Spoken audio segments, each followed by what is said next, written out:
실버 머니 시리즈 평생 모은 5억 보이스피싱으로 한순간에 날린 70대의 복수. 구독과 좋아요 꾹 눌러주세요. 이 영상은 구독자 사연을 바탕으로 각색된 이야기입니다. 박노수는 매일 새벽 6시가 되기 전 눈을 뜹니다. 알람 소리가 울리기 전 몸이 먼저 반응하는 것은 수십 년 동안 굳어진 습관 때문입니다. 젊었을 때부터 시간을 어기지 않는 것이 그가 스스로에게 지켜온 유일한 원칙이었습니다. 허리를 천천히 일으키며 그는 잠시 숨을 고릅니다. 무릎이 뻐근하고 손목도 시큰거리지만 그 통증마저도 이제는 익숙합니다. 아프다고 쉬어본 적이 거의 없는 인생이었기 때문입니다. 창문을 열자 골목 끝까지 이어진 조용한 아침 공기가 밀려 들어옵니다. 30년 넘게 살아온 동네는 크게 변하지 않았고 그만큼 그의 삶도 단조롭게 흘러왔습니다. 큰 사건 없이, 눈에 띄는 성공 없이 다만 하루하루를 버텨온 시간들이 쌓여 있었습니다. 식탁 위에는 늘 같은 자리에 통장이 놓여 있습니다. 각도를 맞춰두지 않으면 마음이 불편해지는 성격이 그대로 드러나는 모습입니다. 그 통장은 공장에서 흘린 땀과 허리 통증, 참아낸 말들로 채워진 결과물이었습니다. 박노수에게 돈은 자랑거리가 아니었습니다. 여유를 과시하기 위한 수단도 아니었죠. 그 돈은 늙어서 자식에게 의지하지 않기 위한 마지막 자존심이었습니다. 병원비 앞에서 고개 숙이지 않기 위한 최소한의 방패였습니다. 그는 통장을 손에 들고 잠시 멈춥니다.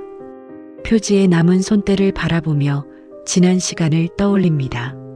술 한잔 참았던 날들, 여행도 미뤘던 기억들이 스쳐 지나갑니다. 박노수는 혼잣말처럼 낮게 중얼거립니다. 이것만 있으면 된다. 이 정도면 됐다. 그 말은 스스로를 달래는 주문이자 인생을 정리하는 문장이었습니다. 간단히 아침을 먹은 그는 외투를 걸치고 집을 나섭니다. 오늘은 은행에 들르는 날이었습니다. 특별한 일이 없어도 한 달에 한 번은 꼭 잔액을 확인하는 것이 그의 습관이었습니다. 돈을 쓰기 위해서가 아니라 그대로 있다는 사실을 확인하기 위해서였습니다. 은행 창구 앞에 앉은 박노수는 번호표를 쥔 손을 가지런히 모읍니다. 차례가 되자 직원이 익숙한 얼굴로 고개를 듭니다. 어르신, 오늘도 조회만 도와드리면 될까요? 그는 짧게 고개를 끄덕입니다. 예, 그대로 있는지만 보면 됩니다. 화면에 찍힌 숫자를 확인하는 순간 그의 어깨가 조금 내려앉습니다. 5억이라는 금액은 여전히 그 자리에 있었습니다. 세상이 아무리 변해도 이 숫자만은 자신을 배신하지 않을 거라 믿었습니다. 은행을 나서며 그는 오래된 휴대전화를 꺼내 시간을 확인합니다. 화면은 작고 반응도 느렸지만 바꿀 생각은 하지 않았습니다. 복잡한 기계에 익숙해질 필요가 없다고 여겼기 때문입니다. 그때 화면 위에 낯선 번호 하나가 떠오릅니다. 박노수는 잠시 망설이다가 전화를 받습니다. 그 선택 하나가 그의 인생을 전혀 다른 방향으로 밀어넣고 있다는 사실을 그는 아직 알지 못합니다. 박노수는 은행을 나와 몇 걸음 걷다가 발걸음을 멈춥니다. 휴대전화에서 들려오는 목소리가 지나치게 또렷하게 느껴졌기 때문입니다. 잡음도 없고 숨 고르는 소리도 없는 말투였습니다. 상대는 서두르지 않았고 오히려 차분했습니다. 그는 자신을 공공기관 직원이라고 소개합니다. 그리고 아무 망설임 없이 박노수의 이름을 정확히 부릅니다. 그 순간 박노수의 어깨가 굳습니다. 낯선 사람에게서 이름이 불릴 때 느껴지는 묘한 불안이 가슴을 스칩니다. 상대는 이어서 주민등록번호 일부를 말합니다. 과거에 사용했던 은행 거래 내역까지 덧붙입니다. 박노수는 속으로 크게 놀랍니다. 이 정도까지 알고 있다면 장난 전화는 아닐 거라는 생각이 먼저 듭니다. 전화를 끊고 다시 확인해 볼까 하는 생각이 잠깐 스칩니다. 하지만 상대는 통화가 끊기면 상황이 더 복잡해질 수 있다고 말합니다. 지금 이 통화가 보호 절차의 일부라고 강조합니다. 박노수는 그 말을 곧이곧대로 받아들입니다. 상대는 낮은 목소리로 현재 상황을 설명합니다. 박노수 명의의 계좌가 범죄 자금 흐름에 연결됐다는 이야기입니다. 처음 듣는 말이었지만 설명은 구체적이었고 단호했습니다. 그는 자신도 모르게 숨을 삼킵니다. 박노수는 평생 법을 어기며 살아온 적이 없습니다. 남에게 피해를 주며 살았던 기억도 없습니다. 그런 자신이 범죄에 연루됐다는 말은 쉽게 받아들이기 어렵습니다. 상대는 바로 그 점을 파고듭니다. 지금 협조하면 무혐의로 정리될 수 있다고 말합니다. 하지만 협조하지 않으면 모든 계좌가 즉시 동결될 수 있다고 덧붙입니다. 연금 지급까지 중단될 수 있다는 말에 박노수의 손에 힘이 들어갑니다. 통장 속 숫자보다 먼저 병원비와 생활비가 떠오릅니다. 상대는 생각할 시간을 주지 않습니다. 지금 이 순간에도 기록이 남고 있다고 말합니다. 전화를 끊지 말고 지시에 따르라고 반복합니다. 박노수는 주변을 둘러보지만 도움을 청할 사람은 보이지 않습니다. 그는 결국 은행 쪽으로 다시 발걸음을 옮깁니다. 이 상황을 빨리 끝내야 한다는 생각뿐입니다. 의심은 점점 흐려지고 불안만이 머릿속을 가득 채웁니다. 그는 이 선택이 어떤 결과를 부를지 아직 알지 못합니다. 박노수는 다시 은행 자동문 앞에 섭니다. 불과 몇 분 전까지만 해도 안심하고 나왔던 장소인데 지금은 문 앞에 서는 것조차 부담스럽게 느껴집니다. 가슴이 답답해지고 숨이 짧아지지만 귀에 붙은 전화는 끊기지 않습니다. 상대는 낮은 목소리로 지시를 이어갑니다. 주변 사람에게 통화 내용을 들키지 말라고 당부합니다. 지금 이 상황이 외부로 알려지면 더 큰 문제가 생길 수 있다고 겁을 줍니다. 박노수는 고개를 끄덕이며 자동문을 통과합니다. 번호표를 뽑는 손이 미세하게 떨립니다. 그 떨림을 스스로도 느끼지만 애써 모른 척합니다.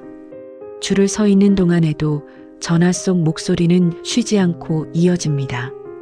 지금 잘하고 있다는 말이 반복됩니다.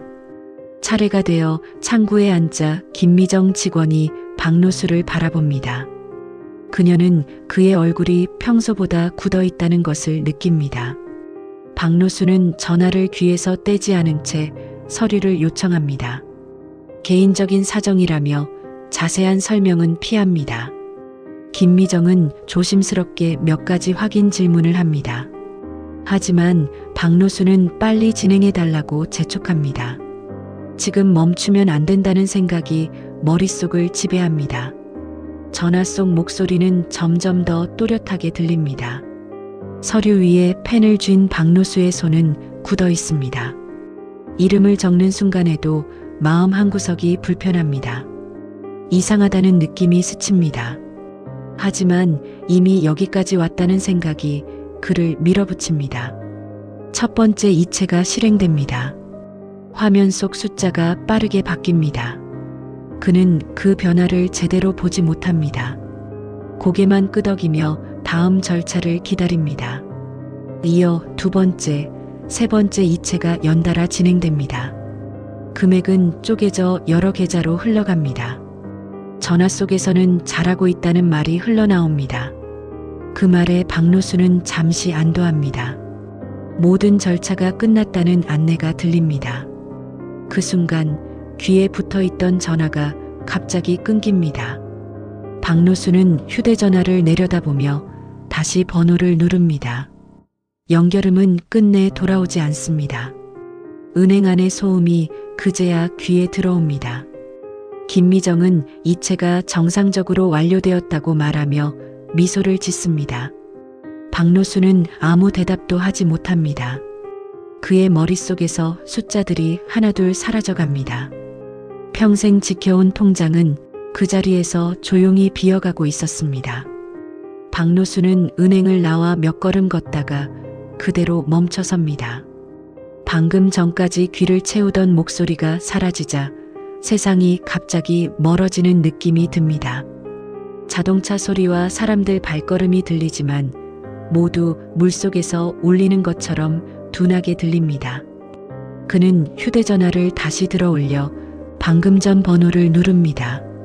한 번, 두 번, 몇 번을 더 눌러보지만 돌아오는 것은 같은 안내 음성뿐입니다. 의미 없는 번호라는 말이 반복될수록 가슴이 서늘해집니다. 불길한 예감이 목을 조이듯 올라옵니다. 아직 확인하지 않았지만 이미 결과를 알고 있는 기분입니다. 박노수는 한동안 그 자리에 서서 움직이지 못합니다. 집으로 돌아오는 길은 유난히 길게 느껴집니다. 신호등 앞에 서 있을 때도 발밑이 흔들리는 것 같습니다. 버스에 올라타 창밖을 바라보지만 풍경은 전혀 눈에 들어오지 않습니다. 머릿속에는 은행 창구에서 적었던 서명만 계속 떠오릅니다. 집에 도착한 박노수는 신발도 벗지 않은 채 거실에 주저앉습니다. TV를 켜지만 화면 속 사람들의 목소리는 의미 없는 소음일 뿐입니다. 그는 테이블 서랍을 열어 통장을 꺼냅니다. 통장을 펼쳐놓고 한참을 바라봅니다. 마치 조금만 기다리면 숫자가 다시 돌아올 것처럼 눈을 떼지 못합니다. 손이 떨려 통장이 자꾸 미끄러집니다. 참지 못하고 은행 앱을 켭니다. 익숙하지 않은 화면을 몇 번이나 눌러가며 잔액 조회를 찾습니다. 화면에 숫자가 뜨는 순간 숨이 턱 막힙니다. 믿기 어려울 만큼 작은 숫자가 화면에 찍혀 있습니다. 그는 눈을 깜빡이며 다시 확인합니다. 하지만 결과는 변하지 않습니다. 그제야 다리에 힘이 풀려 의자에 몸을 맡깁니다. 손끝이 차갑게 식어가고 심장은 빠르게 뛰고 있습니다. 머릿속이 하얘지며 아무 생각도 나지 않습니다. 가족에게 전화를 걸려다 손을 멈춥니다. 이 말을 어떻게 꺼내야 할지 떠오르지 않습니다. 평생 가장으로 버텨온 시간들이 한순간에 무너지는 느낌입니다. 밤이 깊어질수록 생각은 더 또렷해집니다. 잠자리에 누워도 눈은 감기지 않습니다. 천장을 바라보며 그는 같은 질문을 반복합니다. 왜 그 전화를 끊지 못했는지, 왜 확인하지 않았는지, 왜 혼자 판단하려 했는지 말입니다. 다음 날 아침, 박노수는 결국 경찰서를 찾습니다. 접수 창구 앞에 서 있는 그의 뒷모습은 눈에 띄게 작아 보입니다. 형사는 담담한 표정으로 비슷한 사건이 많다고 설명합니다. 돈을 되찾기 어렵다는 말이 조심스럽게 이어집니다. 박노수는 고개를 끄덕이지만 마음은 텅 빈 상태입니다. 신고서를 작성하는 손이 다시 떨립니다. 이제 그는 피해자가 되었다는 사실을 스스로 받아들여야 합니다. 경찰서 대기실에는 박노수 말고도 여러 노인들이 조용히 앉아 있습니다. 서로 말을 나누지 않아도 공기 속에는 비슷한 무게가 깔려 있습니다. 고개를 숙인 자세, 굳게 쥔 손, 멍하니 허공을 바라보는 눈빛이 닮아 있습니다. 박노수는 그들 사이에 앉아 있으면서도 묘한 감정을 느낍니다. 혼자인 줄 알았던 불행이 사실은 여기저기 흩어져 있다는 사실이 서서히 와닿습니다. 그 깨달음은 위로라기보다는 더 깊은 씁쓸함에 가깝습니다. 잠시 후 옆자리에 앉은 노인이 서류를 정리하다가 깊은 한숨을 내쉽니다. 종이 위에 적힌 숫자가 박노수의 시야에 들어옵니다. 자신과 크게 다르지 않은 금액입니다. 그 순간 가슴 안쪽이 쿡 하고 찌르는 듯합니다. 형사가 대기실에 들어와 조용히 입을 엽니다. 최근 들어 비슷한 수법의 보이스피싱 피해가 급증하고 있다는 설명입니다. 전화 내용은 조금씩 달라도 흐름은 거의 같다고 말합니다. 박노수는 자신의 어제 하루가 그대로 설명되는 느낌을 받습니다. 피해자들은 차례로 간단한 진술을 합니다. 누군가는 검사를 사칭한 전화를 받았고 누군가는 금융감독원 직원이라는 말을 들었다고 합니다. 말은 달랐지만 끝은 모두 같았습니다. 돈은 이미 여러 계좌를 거쳐 사라졌고 되찾을 가능성은 매우 낮다는 이야기입니다. 그 말이 반복될수록 대기실의 공기는 점점 더 무거워집니다. 박노수는 그제야 깨닫습니다. 자신이 특별히 어리석어서 당한 것이 아니라는 점을 말입니다. 이 범죄는 노인의 삶과 심리를 정확히 계산한 결과였습니다. 그 사실이 마음을 놓이게 하지는 않지만 분노를 만들어냅니다. 그는 고개를 들고 주변을 다시 바라봅니다.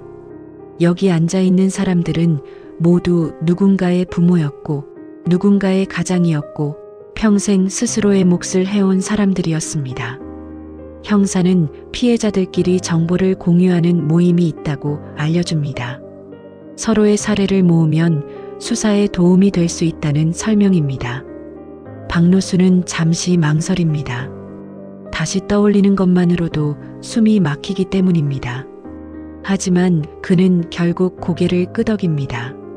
이대로 끝내면 또 다른 누군가가 같은 자리에 앉게 될 것 같았습니다. 그 생각이 그의 등을 떠밉니다. 경찰서를 나서는 박노수의 걸음은 여전히 느립니다. 하지만 어제와는 다른 감정이 마음속에 자리 잡고 있습니다. 잃은 것은 크지만 그냥 당하고만 있을 수는 없다는 생각입니다. 그는 그날 처음으로 돈이 아닌 사회를 향한 분노를 느낍니다. 그리고 아주 조심스럽게 복수라는 단어를 마음속에 떠올립니다. 박노수는 피해자 모임에서 받아온 자료들을 집으로 가져옵니다. 테이블 위에는 통화 시간, 이체 순서, 계좌번호가 적힌 종이들이 가지런히 놓입니다. 그는 돋보기를 꺼내 하나씩 들여다보며 천천히 기억을 더듬습니다. 떠올리는 것만으로도 속이 메스꺼워지지만 눈을 피하지 않습니다. 모임에서 만난 다른 피해자 한 명이 특정 계좌가 계속 반복된다고 말합니다. 박노수는 자신의 기록과 대조하며 같은 숫자를 발견합니다. 한두 번이 아니라 여러 번 겹칩니다. 우연이라고 보기엔 너무 집요한 반복입니다. 그는 이 사실을 정리해 형사에게 전달합니다. 형사는 그 계좌가 조직의 하위 전달책일 가능성이 높다고 설명합니다.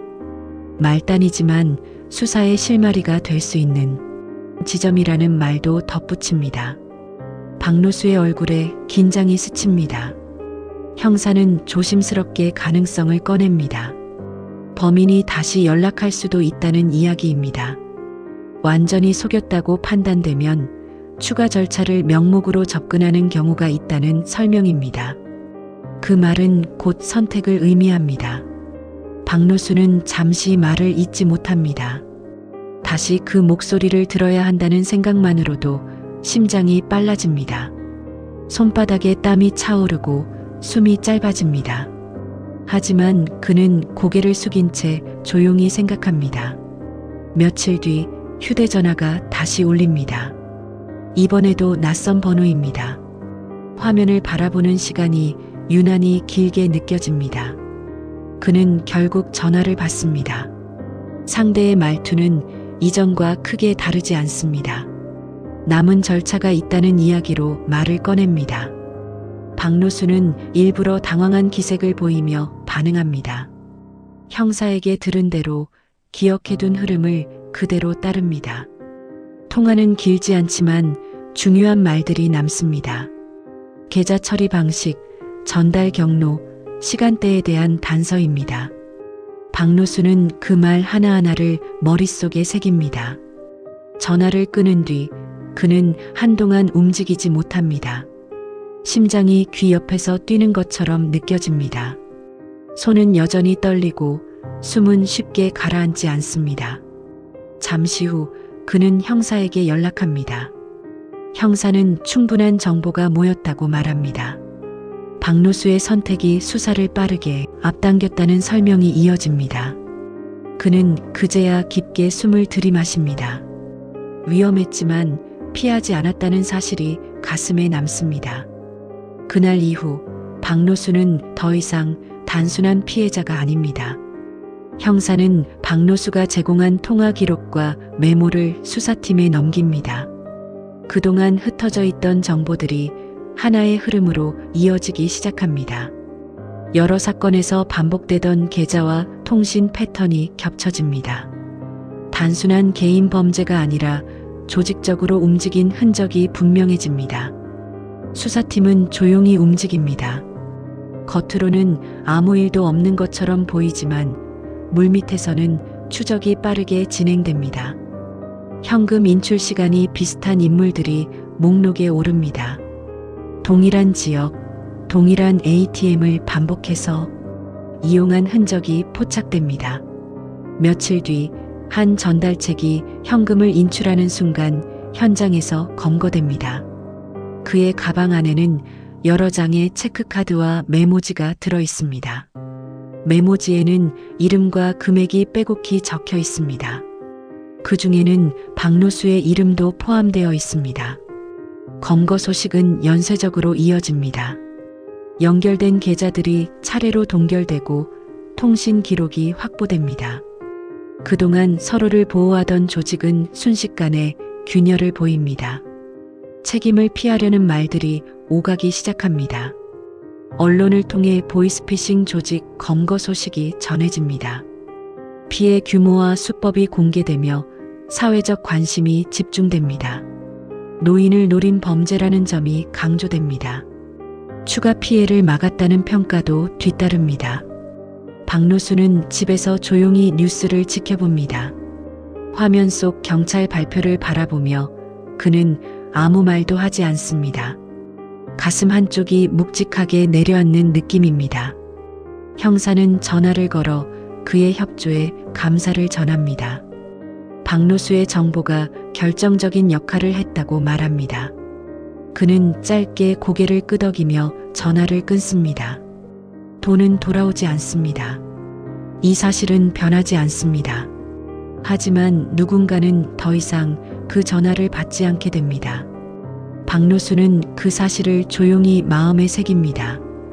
복수는 분노가 아니라 멈추게 하는 일이라는 것을 그는 그제야 이해합니다. 사건이 마무리된 뒤 박노수의 하루는 다시 조용해집니다. 아침이 되면 그는 여전히 같은 시간에 눈을 뜹니다. 알람은 필요 없고 몸이 먼저 반응합니다. 다만 예전과 다른 점이 있다면 잠에서 깨어나는 순간의 마음입니다. 예전에는 통장이 먼저 떠올랐습니다. 오늘도 그대로 있겠지. 그 숫자가 자신을 지켜주고 있겠지 하는 생각이 하루의 시작이었습니다. 하지만 이제는 그런 생각이 들지 않습니다. 아침 산책길은 여전히 익숙합니다. 똑같은 골목, 똑같은 가게, 똑같은 벤치가 그대로 있습니다. 세상은 아무 일도 없었다는 듯 흘러가고 있습니다. 그 사실이 오히려 박노수의 마음을 복잡하게 만듭니다. 은행 앞을 지날 때면 발걸음이 잠시 느려집니다. 안으로 들어가던 습관은 사라졌습니다. 확인해도 달라질 숫자가 없다는 사실을 그는 잘 알고 있습니다. 대신 벤치에 앉아 사람들을 바라봅니다. 휴대전화를 귀에 대고 통화하는 노인, 손주 사진을 자랑하는 사람, 혼자서 천천히 길을 걷는 사람들. 저마다의 인생을 안고 살아가는 모습입니다. 가끔 피해자 모임에서 연락이 옵니다. 새로운 피해를 막았다는 소식이 전해집니다. 누군가가 의심을 했고 누군가는 전화를 끊었다는 이야기입니다. 그럴 때마다 박노수는 조용히 숨을 내쉽니다. 집으로 돌아오면 가족과 마주 앉아 밥을 먹습니다. 처음 모든 일을 털어놓았을 때 그의 목소리는 작았고 고개는 숙여져 있었습니다. 하지만 지금은 다릅니다. 돈 이야기를 꺼낼 때도 눈을 피하지 않습니다. 잃은 것보다 남은 것을 이야기합니다. 사람이 남았고 시간이 남았다고 말합니다. 거울 앞에 선 박노수는 한참 동안 자신을 바라봅니다. 얼굴에는 세월이 고스란히 남아 있습니다. 주름도 늘었고 눈가도 처졌습니다. 하지만 눈빛만큼은 이전보다 단단해졌습니다. 그는 더 이상 숫자로 자신을 증명하지 않습니다. 얼마를 가졌는지가 아니라 어떻게 판단했는지가 인생을 지킨다는 사실을 몸으로 알게 되었기 때문입니다. 창밖으로 해가 천천히 기웁니다. 또 하루가 지나갑니다. 박노수는 의자에 앉아 조용히 숨을 고릅니다. 그리고 마음속으로 누군가에게 꼭 전하고 싶은 말을 정리합니다. 돈은 다시 벌 수 없어도 한 번 더 확인하는 판단이 남은 인생을 지켜줍니다. 이것이 이 이야기의 주인공이 남긴 가장 값비싼 인생 수업이었습니다. 여러분의 생각을 댓글로 남겨주세요. 이 이야기는 남의 이야기가 아닐지도 모릅니다. 실버머니 시리즈 평생 모은 5억 보이스피싱으로 한순간에 날린 70대의 복수. 구독과 좋아요 꾹 눌러주세요. 이 영상은 구독자 사연을 바탕으로 각색된 이야기입니다.